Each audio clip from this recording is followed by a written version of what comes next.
Smash fans were treated to two major events this weekend. Lost Tech City in San Antonio, Texas, a key stop on the Panda Cup offering 3 coveted spots for December's finale, and the center stop signifying that the Panda Cup circuit is halfway over, and Vienna Challengers Arena, one of the biggest events on the European Smash calendar. Today, we'll take a look at both of these events and all the action, upsets, and storylines that ensued. Our attention first shifts to Lost Tech City, where a content creator put the entire bracket to shame. After what had been a relatively lackluster year by his lofty standards, Mars found his stride in a big way in San Antonio. Relying solely on his trusty Zero Suit Samus, Mars's undefeated run through the winner's side of bracket included a win on Hungrybox and a nail-biter Game 5 set against his fellow Panda member ESAM to make top 8.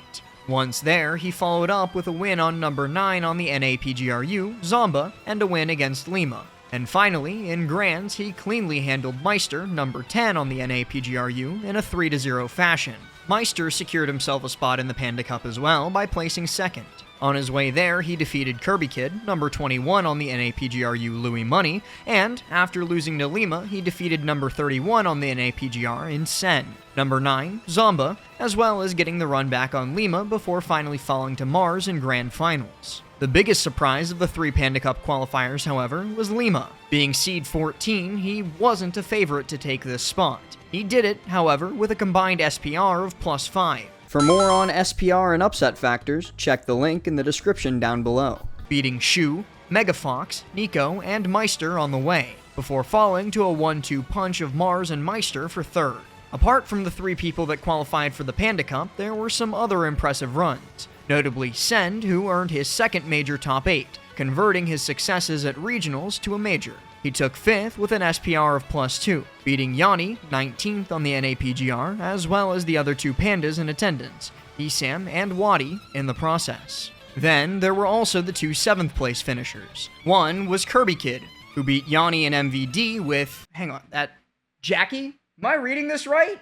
He did it with K-Rool? With K-Rool, apparently, and provided one of the most heartwarming moments of the event. And then there was Nico, who got wins on WaDi, MVD, and SkyJ, with the latter including a finish that may well go down as the highlight of the year. Both finished the tournament with a combined SPR of +3 to make their first major top 8s, and Nico even managed to beat the buzzer on his homework assignment by all of 1 minute, a banner night for the Houston Cloud.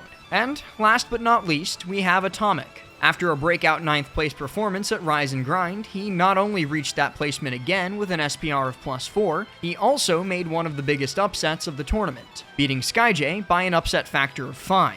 Dallas has long had a history of sending unranked locals to do damage at big tournaments, and so far, Atomic has certainly carried that legacy. Another impressive run, although for different reasons, was ESAM's. Although he didn't reach top 8, his result gives hope for the future. He beat Mutace 3-1, who plays one of his worst matchups in Peach, and then he lost 2 close sets. One to Mars, arguably his biggest bracket demon, and then to Send, another one of his worst character matchups in Ness. And he did all that on a box-type controller. Despite a lack of activity in recent months, ESAM came away from this weekend looking like a major bracket threat once more. Zomba, who finished 4th, seems to be pretty cursed lately. Whenever there's a tournament with qualifying spots for something, be it Summit or the Panda Cup, he always gets close, but doesn't quite reach it. After getting 3rd at Rise and Grind, where he was 1 set away from getting a Summit spot, and Shine 2022, where he was 2 sets away from getting the last Summit spot, the curse continues. His Lucina, though, continues to look like an effective secondary that can help with some of those pesky, unwinnable matchups that he keeps running into. And as more and more top players claim finale spots, Zomba's odds to qualify at the next event only increase. His best chance to get on the board might just come next week at the Big House, where 3 more Panda Cup finale qualifier spots will be added, marking itself as the biggest community stop left on the Panda Cup circuit outside of the LCQ itself at 4 spots. But there's one last Lost Tech City storyline that demands coverage, which is... one sec, let me check my notes. Hungrybox did what? Well, when making our video on Hungrybox last week, we definitely expected it to get outdated at some point, but I don't think anybody expected it to happen this soon. After humbling Broken, a Wi-Fi Ken that he had some history with, he also earned a win on the best Jigglypuff and the best win in his ultimate career in his coach, Base Mage. He wasn't done there though, as he also defeated NWA Danby, a Yoshi player, in one of Puff's more difficult matchups. Base Mage would dispatch HBox in the run back, but his 17th place finish marks his best result at an Ultimate Major. Now, we're not saying that we're responsible for this, but before we move on to the European action, let's take a look at how the Panda Cup finale is shaping up. With Mars, Meister, and Lima punching their tickets to Los Angeles, 11 of the 32 slots for the December finale are set. Joining them are Sonics, Riddles, and Toast from CEO, Onin and Big D from Get On My Level, MK Leo and DeBuzz from Smash Factor 9, and Aaron from Almost Pro at PAX West. Already, it's a fascinating collection of established Smash stars and rising up-and-comers. Perhaps most enticingly, of the 11 players already qualified, none share a main,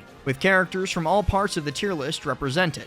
The Panda Cup finale will take place December 15th through 18th at the Los Angeles Convention Center. Registration for the event is free, including the last chance qualifier to decide the final 4 slots. Sign up today at the link in the description and follow the Panda Cup on YouTube and Twitch to catch all the action leading up to December's finale. This weekend also featured the return of Austria's annual major, Vienna Challengers Arena. Being a platinum event for the Smash World Tour, it attracted some notable out-of-region talent such as Kept, Fatality, and Abadongo. Taking home the event was Bloom Forever, making this the second time a UK player has taken home VCA in a row, after Pelly won VCA 2021. Bloom won this event with mainly Bayonetta, the first time Bayo has won an Ultimate Major, but that wasn't the only character he used, as he won 2 sets with Mii Brawler. It's one of the strangest Mii Brawlers you'll ever see, with barely any combos, but godlike fundies. Bloom even busted out a Pokemon trainer who made an appearance in 1 game. After easily making it out of pools, his day 2 started rough. He got matched up against Natoru, ranked 22 on the EU PGRU, playing Pichu, easily one of Bayo's worst matchups. After losing Game 1 as Bayo and Game 2 as PT, he reverse 3-0'd him with Mii Brawler. The rest of Bloom's run included wins on Shenaic and French Pac-Man Modzai, number 36 on the EU PGRU, to reach top 8. Once there, he defeated Gluttony in a nail-biter Game 5, Abadongo in 3 games of Mii Brawler vs Palutena, and another very close set against Gluto. This win puts him at 1390 SWT points, all but guaranteeing him a spot at the Smash World Tour. Bloom continues to establish himself as one of Europe's top threats, the clear best player in the UK, and the owner of a staggering 3-0 set count against Gluto, the man who's been Europe's unanimous best player since Ultimate's release. For more on Bloom's spectacular run, hit that subscribe button and see our deep dive on the Pride of East England later this week.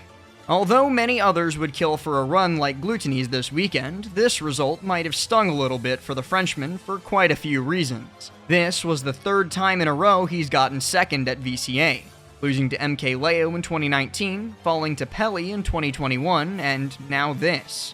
Not only that, but Bloom's 2 set wins over him this tourney made it so that there are now 2 European people with positive set records on him, while having played more than once, Pelly and Bloom, with Gluto now sitting 0-3 against both of the Brits. Now, in all fairness, there is something that needs to be mentioned. Not to take away from Bloom's win, as he played absolutely phenomenal, but Bayonetta has to be one of Gluto's toughest draws. The reason for that is his tendinitis, a wrist problem which has plagued him for a while now. The injury makes it difficult and strenuous to SDI properly, something of the utmost importance against Bayonetta's combos. Regardless, Bloom still had to deal with Gluto's tremendous offense and neutral, and Gluto's wins over Siski and Abadongo are strong results to add to his 2022 resume. Speaking of which, although Abadongo only met his seed, his run was nothing short of impressive. Not only did he not drop a game until running into the freight train that was Bloom in Winners Finals, he made that run with a total of 4, yes, you heard it right, 4 characters. The opponents he faced were no slouches either, with his run including wins on EU number 34 Tropid with Pikachu, EU number 10 Quick with Meta Knight, EU number 17 Pelly with Samus, and EU number 5 Leon with Meta Knight. But Even though he used 4 different characters, his reluctance to switch characters mid-set might have hindered his success, as he fell to Bloom Forever 3-0, and Gluttony 3-1, sticking to Palu and Meta Knight respectively for the full sets. 4th place went to Siski, who, after losing his second round of top 64 winners to Rothlo, went on an incredible losers run, winning 5 sets straight. He beat number 8 on the EU PGRU, Orion, a top 50 player to watch in Japan in Kept, Modzai, number 11 on the EU PGRU Space, and Leon, before falling to Gluto for 4th. Interestingly enough, this is one of the rare times that the top 4 included all 4 top seeds, even if there was plenty of drama on the way to those results. Even outside the top 4, there were some incredible runs and upsets that need to be talked about. Far and away the most impressive run was made by French Mega Man main Trim, who finished with an astounding SPR of +6 and a combined upset factor of +13. After losing his pool's winners finals against Austrian Bowser main Sandro, things weren't looking so good, but he clawed his way back in an 8-set losers run, defeating a British gauntlet of players including Luigi, Shenaic, and Pelly, with a quick intermission of his fellow Frenchman Rothlo between Shenaic and Pelly. He finished his run at 5th place after losing to Gluto, adding himself to the ranks of Mega Man mains who have top-8'd majors, which only Kameme, Repo, and most recently Peebnut have done before. Another quite impressive run was once again made by a Frenchman. Modzai finished just outside the top 8, getting a solid 9th place finish. Part of this placement was also bad bracket luck, as after losing to 4th seed Bloom Forever, he ran into the 2nd seed Siski in a top 8 qualifier. Still, he earned himself some great wins like Jaka, the best player in Switzerland, Falcon Extraordinaire Fatality, and one of the UK's rising stars, Luigi. There were also some upsets that weren't part of any particularly big runs, but which need to be mentioned nonetheless. The biggest upset came courtesy of Link main Otakuni, who defeated Mr. R 2-1 in pools, earning himself an upset factor of 7. After losing Game 1 with Sheik, Mr. R brought out the Crom. You promised you wouldn't, Ramen. Though it took a game, it ultimately fell short of victory. Another big upset came from Diamond, an Italian Sonic, over Terry main Destiny, who himself is one of the best Swiss players. What makes this win of upset factor 5 even crazier is the fact that this was Diamond's first offline major. One final upset that bears mentioning, Vidad, a Spanish Rob, beat Kept in a very close Game 5. To send the Japanese Villager and Isabel main to losers quite early. To close this off, let's discuss some additional storylines that arose during this tournament. The title of Best in Europe is now more up in the air than it has ever been.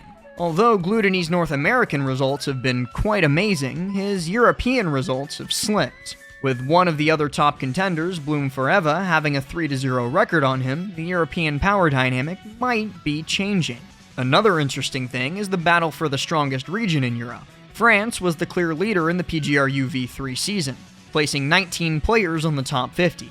Over the past year or so, the UK has emerged as a clear number 2 and a strong contender to France's crown. Although one tournament is certainly not conducive evidence, VCA certainly helps the case, with top 16 having 6 French as well as 4 UK competitors, and top 8 having 3 French as well as 2 UK competitors. France may still have the numbers advantage, but players like Bloom and Pelly are proving that the UK's top talent can stand up to anybody on the continent. Sadly, Austrian competitors didn't have the best event, with none of them making top 32. But even still, there were some positive aspects as well. Hometown heroes like Alex and Pulte outplaced their seed, and Sandro picked up yet another major upset over Trim, which sparked that amazing losers run. If this weekend's action somehow wasn't enough for you, the next months are jam-packed with tournaments, starting with next week's The Big House 10, the next stop on the Panda Cup. PGstats will have our eyes on it all, so hit that subscribe button to stay informed on everything you need to know in the world of Smash Ultimate. Thanks for watching. I've been Last, and I do so hope you've enjoyed this video, and, as always, I'll see you next time.